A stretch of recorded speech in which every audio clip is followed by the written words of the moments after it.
Welcome to Inspire Campfire, a podcast where ordinary people tell their stories of extraordinary adventure.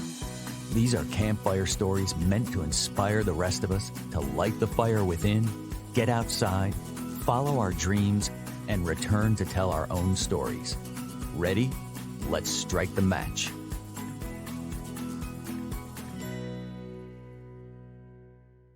Welcome to the show. I am your host, Scott Wurzbacher, and today we are celebrating episode 100 of the Inspire Campfire podcast. It has been such an amazing experience to have conversations with so many people and their extraordinary adventures. And today is no exception, as we are joined by the podcast's producer, Mr. Ryan Dean, who has been behind the scenes this whole time and the first person to hear each and every episode. Ryan is not only the podcast producer, but he's also a creator, an entrepreneur, and an adventurer. He's the inventor of the Peace KEYper, a self-defense aid that uses your standard house key. And we'll get into that later in the show today. In the time I've been working with Ryan to share these 100 podcast episodes, Ryan has also been working on converting a school bus into an RV, a unique combination also known as a Skoolie. When we first met, he was just getting started. And earlier this year, Ryan and his fiancé Beatriz finished the bus, and they're now living and working full time on it. I've been waiting a long time for Ryan to share the story of making a Skoolie. And for this 100th episode, that's exactly what we're going to do. Ryan, welcome to the campfire. Thanks for having me, Scott. Congrats on 100. It's a big feat. Yeah, man, it's something that we can celebrate together. I'm super excited and just so grateful for everything that you've done to help share these stories. It's been so much fun. But today it's about you and your story, man. Let's just jump right in and tell us how do you acquire a school bus and what is a Skoolie? Yeah, so a Skoolie is a school bus, that carries kids most of the time, and it's where you convert it into a living space. So ours is a 30-foot 2003 Bluebird. It's their standard school bus. When I got it, it was nice and yellow. But so we converted it to a living space. My fiance and I, we have queen size bed. We have running water, flushing toilet, shower, hot water, which is important. Full kitchen space, Wi-Fi on the road. It's nice. Normally I'm in there, but I'm actually staying at a family member's right now. So it gives you flexibility, which is fantastic. I love it. Well, you're still outside, and that's a lot of fun. So, what is the major difference between like just your standard RV and a converted school bus? Yeah, there's a couple things, and I get that question a lot. Like, why not just buy an RV? Like, why did you go through all this extra work to just do the same thing? Essentially, I mean, it comes down to a couple things. Price is a big one. RVs for a comparable size, and when you see the pictures when I share them, you can tell the difference. Like, a lot of RVs are very standard on the inside, and for the price you get, if you want luxury, you have to spend a lot of money on it. So the nice thing about a Skoolie is you can really customize it and make it unique. So each one, if you see, they're not going to be the same. They might have similar styles to them, but each one's unique to the person. And I mean, really a big thing is the community behind it too. I can go on the road, and if I see another Skoolie, we're instantly connecting. We're instantly like best friends. Where are you going next? Do you have a place to stay? Or, what's your plan? Are you doing this full time? What do you do? Like, it's just fun to interact with those types of people. And I mean, another thing you don't get from an RV as well is if you pull up an RV and you see an RV on the road, but if you pull up to a gas station, most of the time you're not going to stop and talk to the person who has an RV and be like, can I get a tour? But almost every time we stop at a gas station, it's no surprise when someone comes and knocks on our door and they're saying, hey, like, this is so cool. Like, is this a Skoolie? Is this a school? Like, you guys live in this? We're like, yeah. And they're like, can we have a tour? And we're like, sure. Yeah, of course. So we've definitely gotten used to it on the road. And it's definitely normal. We tell people about it and they're like, what? People just come up to you and ask to come inside your school bus? Like, yeah, like to us it's normal, but to some people it's like it's kind of a shock. I mean, it's almost a little creepy, like, hey, come on inside my school bus. No, but yours is so awesome. It's so inviting. Yeah, and we've been to like Buc-ee's. I'm not sure if you know that big gas station. We were in Florida and we were driving through. We had someone follow behind us. We were pumping gas, And all of a sudden, there's just like a Jeep behind us. And I'm like, hey, you got to go around. Like, we're taking up the whole spot. Like, we have to fill up gas. And he's like, no, like, my daughter wants to have a tour of your bus. That's okay. I'm like, okay, sure. So, but yeah, it's fun. It's different fun. That's so cool. So that's the thing, is that a Skoolie has a story, because they're, it's your own. It's got its own character. Exactly. And it's a cool thing. Like, being on the road, we have our, our social media handles on the side, seats taken, bus, and we get so many messages. So in good times and bad, like if anything happens on the road, if we pull over, even on the side, someone will be like, hey, is everything okay? Or, hey, just passed you. And they'll tell you what city and state they're in. So that's kind of cool to look back on. Just passed you in, Alabama. God bless, safe travels. And, I feel like you don't get that in an RV or anywhere else. Yeah, totally. Well, I have intentionally not asked you a bunch about the bus in the couple of years that we've known each other, because we've talked about doing this episode from the very beginning, but I know you wanted to kind of get through the process of the conversion to be able to tell the whole story, which is cool. So I'm going to be learning a lot as we go here. What inspired you to do this in the first place? Where'd you get the idea? Yeah, so a while back, I'm not sure if you've heard of it, there's a Netflix documentary called Expedition Happiness. It was actually a couple from Germany, and they bought a school bus, I believe in Canada, converted it in a lot faster time than we did. I think it was like 30 to 60 days. They didn't have all the bells and whistles, but it was still very livable, very nice. And they went, from Canada, I think they went to the US some, all the way up to Alaska, even down, I think, the West Coast and into Mexico. And just seeing that journey and saying, oh, wow, this is an option. At the time I was living in San Diego with 3 roommates, paying a ridiculous amount of money in a tiny closet, essentially. And then, you kind of have that in the back of your head, like, why am I paying to stay in this tiny space? Like, the area is nice, but that's the dream, right? Like, oh, if I could get up and go and have a different scene, every day if I want to, have a different area to explore, like, why not? So that kind of stayed with me for a while. It wasn't until right before the pandemic, I was always, friends in California and stuff are always saying, oh yeah, I'm going to do that too. That sounds like fun. But it wasn't until 2019, right before the pandemic happened, that my grandpa actually got sick and passed away. And that was kind of a turning point for me. It was right before COVID and all that happened. So luckily we got a chance to actually, be with him when he passed. But that kind of just hit me, and I'm like, what am I doing? Like, if I'm going to do this, I got to do it now. Like, it's kind of funny how loss will, be a catalyst for change and just like get you moving. So literally, right after the funeral, I was like, I'm going to buy a bus. And I started looking and started researching it hardcore. So so do you remember the exact moment when you said, like, I'm doing this, and like you were ready to pull the trigger?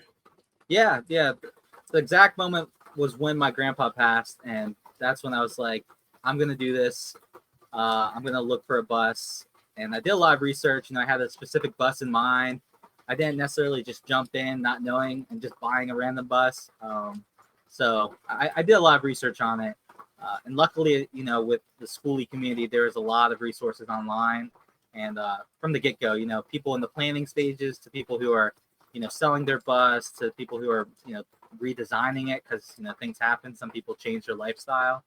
So, I think that what's so cool about this story is, like, you already said, like, you could have gone out and just bought an RV, but you did this Skoolie so that you could make it your own. So, like, part of this story is not just like jumping in a van and going off and, living on the road. I mean, you've been working, this has been like a really almost a 2-year project for you. So, like, I really am curious about the whole process of this. Like, first of all, where do you even begin to look for a Skoolie, and who do you buy a Skoolie from? Yeah, so people do it a couple different ways. Some people go to auctions, and that's what a lot of people do.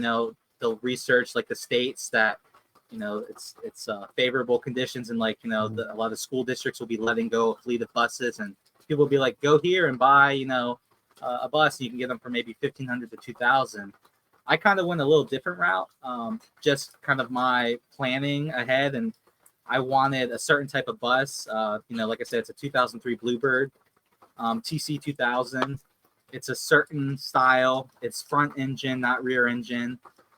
That's a big thing kind of when it comes to where you can park it. Some RV parks in some places won't allow you to come in if you look like a school bus. So I wanted to make mine look as much as like an RV as possible. Kind of clean it up. And, some people do their own things because they'll never want to stay in an RV park. But I was kind of planning ahead. Another thing was, 30 feet. A lot of state parks don't accommodate anything bigger than 30 feet, regardless if you're a school bus or an RV. So I definitely did some homework ahead of time because I didn't want to miss out on some opportunities. Yeah. It's going to maybe be a naive question, but national parks or parks, they don't want the RVs that look like school buses. What's that about? State parks and national parks, definitely they allow it. Okay. But it's more RV parks. So, if you get to a KOA sometimes, it depends. Each one's different, you just have to be prepared to get turned away. So that's kind of just, something to walk into. You can't expect, there's this beautiful RV park that has these $500,000 RVs and they're just going to allow us to come in. Gotcha. So there's some politics to it. Okay. But it's not too bad. There's never been anyone who's been like, that's an ugly bus. It's more so like at this time we have a 10-year rule. So anything older than 10 years can't come. And that's pretty typical for RV parks anyways. Yeah. Not yours. Yours is pretty. Yeah, ours is pretty. We made sure of that. Yeah, you were talking about how you acquired it. Yep. So instead of going to an auction, we decided to actually go to a bus dealer out in Seattle, Washington. Because like I said, we were looking for a specific bus. And everyone was saying, you can get one around here. We're based in Virginia. They're like, you can get one around here. I was like, no, like the one I'm looking for is very specific. Like I only found one in like Seattle, Washington, low miles. That's another factor. So, we went to this bus place and it's Northwest Bus Sales. Shout out to them. They're great guys. Paid a little bit more than what most people do on, a school bus, I'm sure, at auctions, but we knew where it's been. When I bought it, I had a stack of folders, this high of just everything that's ever been done on it, which was great. You don't always get that. And so we went and picked it up and that was an adventure in itself. Yeah, totally. So for listeners, at that time you were living in Virginia Beach area. So Virginia Beach. So you have to get this thing from Seattle now to Virginia Beach. Yep. So we flew out there at the time. Beatriz and I weren't together. We were friends, but she wasn't necessarily a part of this life yet. That's a whole nother topic. But I actually went out with my sister to this bus dealer. We flew across the country with one of her friends, and she helped me drive it back because it was it's a big undertaking. And again, it was right in the middle of the pandemic. This was I think May, so pretty early on in the pandemic. So we flew out there.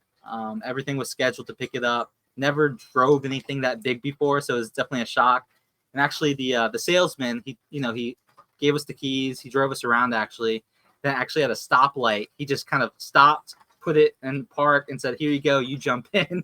I was like, "Okay."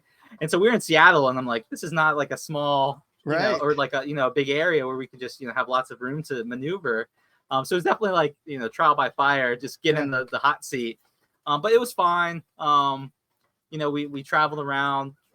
We took a little bit of time. We went down to the Redwoods because while we were out there, we're like, let's enjoy it. Let's see what this thing can do. And so that was fun. We had the seats taken out already. Just had like a little bed in the back, a little Coleman cooker. And that was a fun time for sure. Did it have like all the seats and everything in it at that time when you bought it? No, the seats. So I paid a little bit extra because these guys dealt with people who were converting, and they're like, hey, for like, I think it was like an extra $700. So like, we'll take the seats out for you. Gotcha. So they left a row for us, so it wasn't completely empty. But it was still, that was a lot of work that they saved us with that. That was great. Hey everyone, it's Scott here. Did you know that the members of my real estate team, W Realty Group, are listening to their own voices that call to adventure by setting big goals? Some of those goals include planning trips to Bali and the Kingdom of Bhutan, buying investment homes, and running the Chicago Marathon. At W Realty Group, we support and encourage these big goals and want to help turn them into reality. We're currently looking to add new members to the team. If you know a great real estate agent in the Charlotte, North Carolina area that would benefit from being part of our team, please send a text, an email, or give me a call. And know that when you support W Realty Group, you're also supporting this podcast. Thanks for listening. Yeah. So, and then again, just to clarify, so it's a 30-foot bus and you don't need any kind of special license to drive it. Nope. As long as the seats are out and it's classified and titled as a motorhome, you don't need a CDL. You don't need a special license. Yeah, so that's a process too, getting that titled, but wasn't too bad. Yeah. So tell us about the trip back. Like, I mean, this is your first trip in the bus, and it's not even converted yet, but you got to get it back to the East Coast. Yeah, so it was good to see how it ran, and just, even before I bought the bus, I had an idea of how I want to lay it out. But being in the bus and actually seeing like, hey, there's nothing in here. Like, what, when you see a bus and you see this open space, I mean, it's 200 square feet. So you're thinking like, what can I put in here? What can I actually make with this? Like, oh, I want a bathroom. How big can that bathroom actually be without, making your kitchen super small? So it's good to be in it and actually see like, oh, like I would like this, I would like that. I don't necessarily need something else. But yeah, it was a fun time. Like I said, we didn't have seats. So we were kind of just taking turns driving, rolling around. So that was definitely interesting. But yeah, just the fact that we got to go down the Oregon Coast Highway. I believe it's the 101. We got to go down there and just, see all of that and just get a glimpse of it. Then down to the Redwoods. We spent a night around there. We cooked breakfast on our little camper cooker. And it's great. Went through, I don't know, Nevada, went through a couple places. I think it was one night we actually stopped at an Airbnb because we were getting on each other's nerves. We were just like, this is not, like 3 people on the bus right now with nothing in it is kind of, crazy. But it was a lot of fun. It was definitely a good introduction. Made it all the way across, and it was a good test run. Yeah. Any trouble on the way back? No, nothing mechanical. Like I said, just butting heads a little bit. Yeah. But and then we did go through a tornado watch, so that was kind of we're like, oh gosh, let's get out of here. But the nice thing is you can just stroll through, and it wasn't a big deal. But yeah, nothing bad happened on that trip, so that was good. So at this point, it's a big old yellow school bus. And it's just got no seats in it. So you're driving along and it's just completely empty. Were you guys sleeping in it at night? Yeah, we were sleeping in it at night. The dealer, they made us like a little twin size bed and threw a little twin size mattress in it. Oh, cool. Yeah. And that was it. So yeah, some of us were, we went to Walmart before and we, got some supplies, some sleeping bags and some fold up chairs that we had in it. But yeah, it was bare bones, nothing in it. Yeah. So I'm really curious, like when he handed you the keys and said, like, here you go, was there any like buyer's remorse or any like fear or like, oh my gosh, what did I just do? No, not really. The big thing, I mean, there's a little bit of, I guess, general fear of just getting it back. I'm like, I'm on the other side of the country. I just bought a bus. If anything goes wrong with it, like, that's going to be some trouble getting it back, getting it fixed. I have no idea how much that's going to cost. So, but as far as like, the journey ahead, I'm the type of person who, when I kind of have an idea, I like to map it out in my head and I like to see the end result. And I just keep thinking of that end result, and that kind of gets through, most of the fear. But, like with anything, there's going to be some general fear. And when you hit some certain points, like, oh, we're hitting the road now. Like, okay, it's a little bit, we're in the city still. Like, there's some general fear, but nothing that was like, oh, I'm returning the bus, I can't do this. Yeah. I love it. All right. So you get all the way back across the country and, you've got a project ahead. Where do you keep the bus when you're as you're kind of working on it? Yeah. So we had a family property, actually. It was my grandma's old place. And so luckily we were able to put it there and work on it. There's plenty of room for it. So that was a blessing because, that's generally a problem that some people have. Like, oh, I'd love to do this, but I have no place to actually house a 30-foot bus, especially when there's neighbors and stuff. You don't want to totally, it's kind of an eyesore.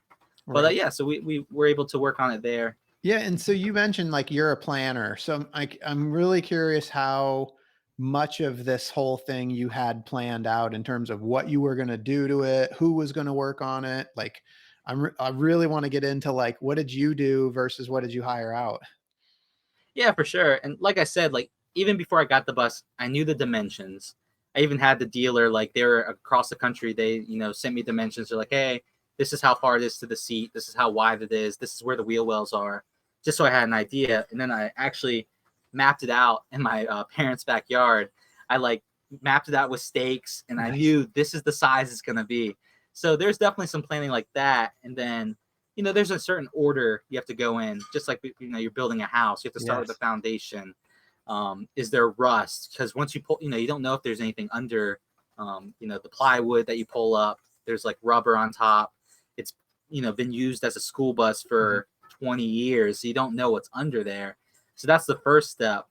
Just going through that, making sure there's no rust. If there is, fixing it. There's, solvents you can use, and then grinding it out, patching it all up. So yeah, I definitely followed. There's a lot of resources online with fellow Skoolie community where they'd say, hey, this is the best order. Like, you have to do your insulation, you have to do your framing, all that. So definitely followed as much as I could of what most people were doing. And, even finding people who had a similar style bus as me. Hey, I loved what you did with that bathroom. What size is it? Like, and these are most things, like if someone messaged you, you'd be like, what are they talking about? But Skoolie people, they are like, oh yeah, I use this exactly. It cost me this much money. Good luck on your bill. If you have any questions, give me a call. So that was nice. But then finding, help throughout. I had a shout out to my buddy Chris Beecham. He was huge. He actually works at the shipyard around here. He helped me weld a lot of the water tanks under the bus. Because again, those are things, there's certain items I'm like, there's no way I'm going to be able to do this on my own. And I'm not going to be able to pick up that skill where it's going to be worth it. So there are things I already knew I was going to outsource. I just didn't know how much it was going to cost. And luckily, I found some people that I knew who, were great resources to help me. But I would say roughly about 50% I did on my own, maybe 40%, and 60% with help. Yeah. And so like, all right, I have my day job in real estate, right? So I understand how houses get built. Like this is a renovation, but you're taking the structure of a bus, of a vehicle, and then you're adding all these things that don't typically belong on a bus. Like what are some of the things, like just for listeners, get our minds going, plumbing, electrical, like what are some of the things that you've got to do to turn this thing into an RV? One of the biggest challenges was making things level. I mean, or at least even, because a bus, it's not, especially if you don't have it on a flat surface when you're working on it. That was one of the biggest challenges. So framing it out. Still, I mean, there's little tricks you can do, and you've been in the bus, and it looks even, but there's, if you take a leveling tool or anything, you're gonna see it's uneven. But that was a big thing. Just the foundation's key. Like you don't want to skip ahead. That's like for me, I took my time. I'm like, I'm not going to rush by. And if there's any rust, I'm not going to rush by if the framing's not done right, or if I need to change something. I'm going to take my time and do it the right way. But yeah, there's, we have 2,400 watts of solar on it. That's something we wanted to be fully off grid.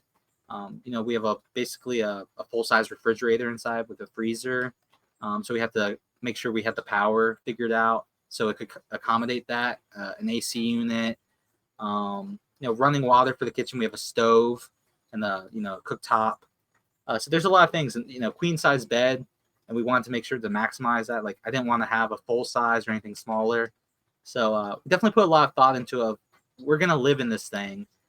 What's gonna be nice where you can wake up every day and enjoy it, and you're not gonna feel like I'm living in a bus. I'm because there's some people who more power to them. They'll just buy the bus and then basically throw a sofa in there, throw a bed in there, and call it a day. And I'm like, that's not what we're trying to do. We're trying to make it livable for a long time where we can enjoy it. Right. And so you say you have a solar panel on top. Is that enough to power the whole thing when the bus isn't turned on?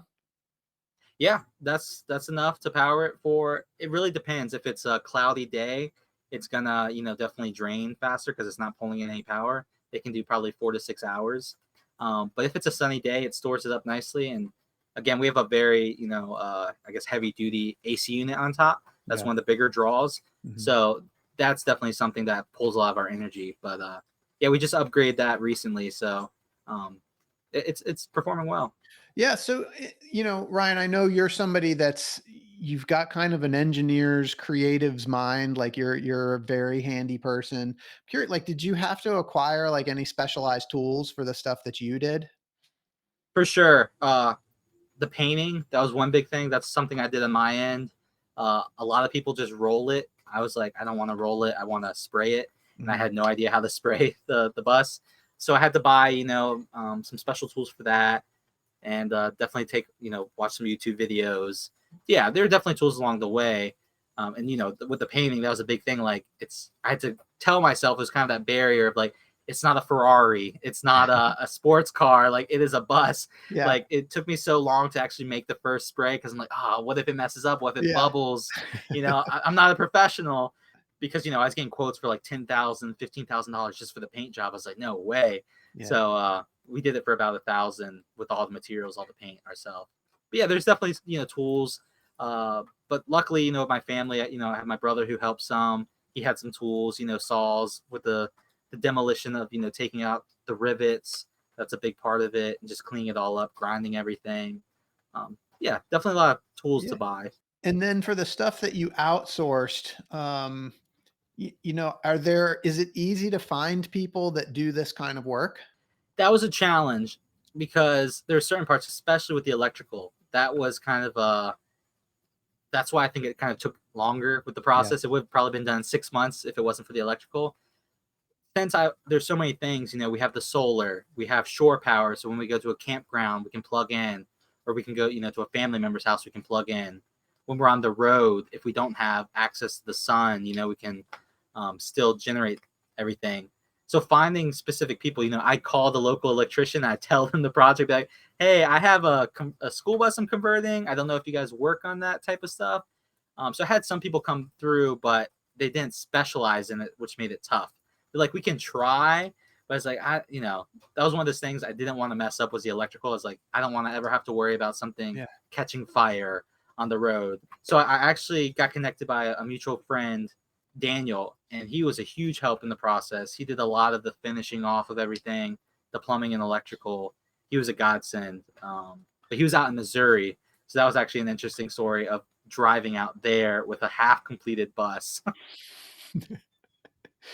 Yeah, man, it's just so much fun. Like this whole thing. And, it's a big thing like on Instagram right now, especially if you like follow this sort of world, there's all kinds of different Instagram channels that are showing people doing these conversions, but this is real. This isn't just like social media life. Like this is something that you can do. And I feel like, the vision was to live and work full time on a bus, but I suspect that part of this for you was just the fun of actually doing the project yourself. For sure. And that's something I've been reflecting on recently too. I'm just like, it was a lot of fun. And I saw other people say the same thing when they were done with their build. They're like, I want to go build another. I mean, I don't know if I'd necessarily go back and do another right away, but I'm like, yeah, it was fun. The process, just, you go in there, you go and just be, all right, this is what I'm going to tackle today. And then you'd see if you could actually tackle it without running into another problem. It was a lot of fun to do. And just, while you're working in it, you're thinking, where can I take this thing? Oh, I'm going to go to the beach. I'm going to go to California. I'm going to be able to pull up to the beach and just enjoy, the view, the sunset, whatever. It's going to be a blast. I can work from the road. I'll have no mortgage. Just a lot of freedom there was kind of the end result. Yeah. So, I mean, let's go there. Is all that coming true for you now? Yeah. I mean, it's definitely while we were working on the bus, I got a place in Virginia Beach we rented, and while we were still working on it, so it's like, but all we could think about was the bus. Like, we're not going to have to pay rent anymore. Hey, we're not going to have to go get a house and do a mortgage. Like, we want to see more of the country. So I think it's shown us a lot. We haven't gone to as many places as we wanted to yet. But yeah, I mean, it's been great. We've been houseless for since February, not homeless. So we've been able to live without necessarily a house, roof over our head, which has been interesting, and to show that we can actually live in such a small space, and we don't have to rely on, we don't need this. We don't need a 4-bedroom house, right now. Maybe sometime along, in the future, but right now, let's just see more of the country that we haven't seen. See where we want to settle down and go from there. Yeah. So, just to kind of bring listeners in here, you kind of alluded to this, but you were recently engaged. Yep. But you said that when this whole process started, she wasn't involved in this whole process of acquiring the bus. So, Yeah. she came on after you'd already acquired the bus, and she's buying into this lifestyle. I'd say that's a pretty big win. Yeah, for sure. She didn't necessarily choose this life, but the bus life chose her. I definitely say. I mean, but it was great because she was, we talked about before we, started dating, because we started dating right in the middle of this conversion. And at the time, when I'm building this, I'm thinking I'm a bachelor. All I have is my dog. I'm gonna hit the road, and I'm gonna have this beach home on wheels. So that definitely played a factor into the design process and just what we were gonna do with everything. But no, she had some, definitely with what you see in the bus. Like, she's had some great input, and it wouldn't be what it is without that, with her input. So fun. And so, as you said, you guys have been not homeless, but houseless for 4 or 5 months. What are some of the things you guys have gotten to do so far with the bus? We've gone up to Maryland where her family is. Mhm. We've gotten to go, throughout the southeast mostly, because we're based in Virginia. So, we've gone to Tennessee. That's actually where we got some work done on the bus for more of the solar. So that was a trip. And then, we just stayed on the road, went to Alabama, went to Florida for a while, which was nice. Just Tennessee, South Carolina. Yeah, really just the southeast is where we've been so far. So we were actually on our way to California about a month or two ago when we had some issues on the road, but we were planning to visit more of the West Coast with the bus, because that's kind of the dream with it. Yeah, to get back out there to the San Diego area. That sounds fun. Show off the bus, man, out there. That's gonna be so awesome. Yeah. So when you were in the build process, were there any sort of lessons learned, anything that you would do differently? There's not too much I do differently. Like I said, we did a lot of planning ahead of time on what we wanted. I would say maybe move a little faster, not be such a perfectionist about things. I'm envious of those people who just buy the bus and then put stuff in it and hit the road. So that's one of those things where it's like, do you want the experience, or do you want, the luxury? And I would have definitely hit the road sooner, maybe not worried about if the sofa pulls out a certain way, Mhm. or, if it's this color. I might have just put a stove in there, moved a little bit faster on it. That might be the only thing I would say, is just, see what's important. If you want to see the country, get out there and see it as quickly as possible. I love it. All right. So I know one of the questions that a lot of people will have, and I'm sure you've gotten this too, is like, how do you create this life for yourself where you get to live and work on a bus? What is that like for you? Yeah, so the great thing is, Beatrice and I are both remote. So with most of our jobs, with her job and most of my ventures, it's remote. So, working on the podcast with you has been fantastic. I have a couple other clients I work with, with freelance. And then I actually have a company called Peace KEYper. I Mhm. invented a product a few years back, a self-defense aid. And so that's another, source of income on the road, which has been nice. Yeah, it's awesome. And let's go ahead and just talk about that right now, because that's a very cool product that you invented. Tell us about that real quick. Yeah, so Peace KEYper, it's a self-defense aid, and it's a practical one. It uses your standard house key. So actually, when I was living in the DC area in my mid-20s, I was walking home from work. I worked in real estate, actually, as a head transaction coordinator. I had the suit and tie, I had my briefcase, and I had my car keys and my house key. That was it. I felt someone behind me, and to this day, I still don't know if there's someone was behind me or not. But the instinct was grab my keys, put it between my fingers, and if I had to use it, I would use it to defend myself. Yeah. Luckily, I got to my apartment, and there was no issues. No one was behind me, or if they were, they disappeared. But immediately, I went and I Googled, can I use my house keys to defend myself? Is it effective? And the results were mixed. They said yes, you can if you absolutely have to, but the other side was saying don't do it because you'll end up hurting yourself more. You'll actually mess up your hands, and it can get damaged, open up blood veins, all that stuff. So I was like, wow, what if there's a way that I can actually make a holder of some sort where I can have a little bit more reach, protect my hand, and use your house key, and it's just something practical that you can have on you all the time.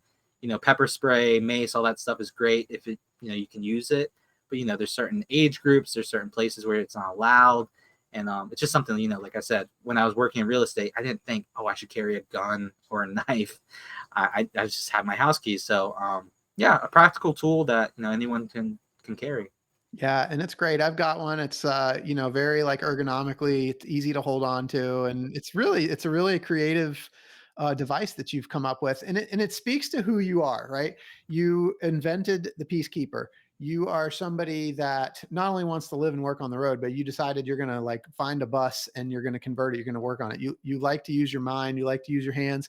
And so I'm curious, like where that adventure and entrepreneur spirit came from, and are they the same or are they different? Yeah, that's a good question. I mean, I feel like it comes from the business side. I grew up around the family business. Mhm. My family did flooring, so growing up around that, you just kind of pick up on things. And I felt like I had a little bit more room than most people to explore. I didn't have to do this. Go to school, go to college. Follow this path. You have to do this. It's more, hey, if you want to do this, try it out. A business, especially a family business, if something's wrong and can be improved, you're expected to speak up. Just because it affects the family. It just doesn't affect, the company. So definitely having that opportunity and that family environment helped for sure. Yeah. So you've always had like a degree of freedom in your professional life? Yeah, for the most part. I mean, I definitely working in real estate, not always, I've worked for, a couple companies before, but yeah, I definitely chose, being your own boss. That's kind of the dream, being on the road, working for yourself. If you can do that. Yeah, that's what I love to do. Yeah.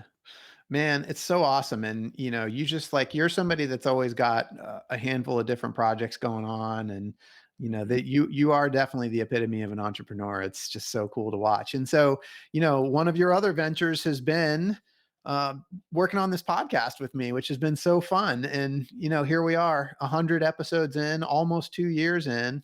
It's been a lot of fun. Wild. It Yeah. has. And I'm just curious, like, so for you, you're literally the first person to hear every single episode because you're listening to Yep. them, you're doing some editing to, fine tune things. And so I'm curious, like, as you listen to people's stories of adventure, like, what's been most inspiring for you? Yeah, I mean, it's been fantastic. I mean, every week it's like inspiration, and it's not necessarily work. I mean, Yeah. I'm getting paid to do it, but it's like, man, it's definitely changed my lifestyle. Even with the bus, it was motivation. Like, get the bus done faster so you can go explore what these other people are doing. Yeah. There are so many great stories. So it's definitely motivating. Different types of people, different backgrounds, different abilities, and just I've had some friends on the podcast, and hearing their stories. And, we've known each other for years, and they've never even mentioned half the stuff that they Yeah. talk to you about. I'm like, man, you're my friend. That's awesome. You've done this. That's so cool. So it's definitely inspirational to just see what everyone's doing, and having different backgrounds, different careers, and they're still making it work. Yeah, totally. Are there couple different episodes that stand out as some of your favorites? Yeah, there. I was looking back. I mean, there's so many, and there's so many different ones that are great. It's hard to just name a couple. But I mean, recently, like Sophie's was one of the recent ones Yeah. that's on top of my mind. Like her background, all the things she's done, it's just like back to back to back, like amazing things. It's like, what am I doing? I got to get out there and do more stuff.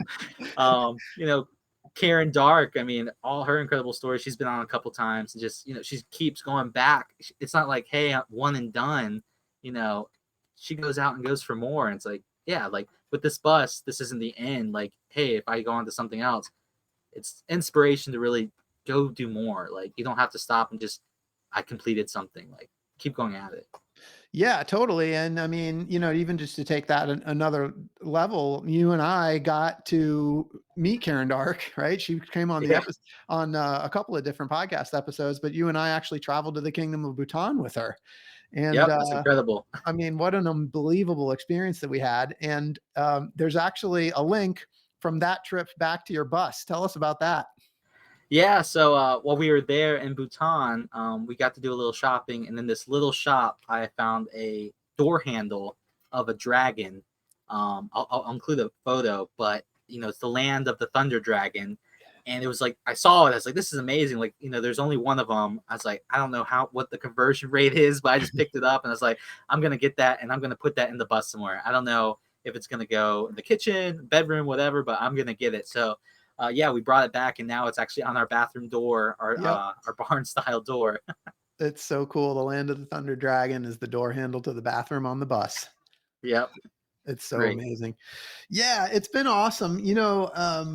I've had so much fun as well. And just being the 100th episode, I've been thinking a lot about kind of what this podcast has meant to me. And for me, there's really 4 things that come up. And I think the first is being able to provide a platform for people to be able to tell their story. I think, a lot of the stories that have been told, have been told before, but we've also had a lot of people on this podcast that have never told their story before. And it's been really, really fun to be able to give people that platform and allow people to share their stories. I think the second thing for me is I just love having conversations. I just love having individual conversations with people and hearing their stories. So that's been super fun.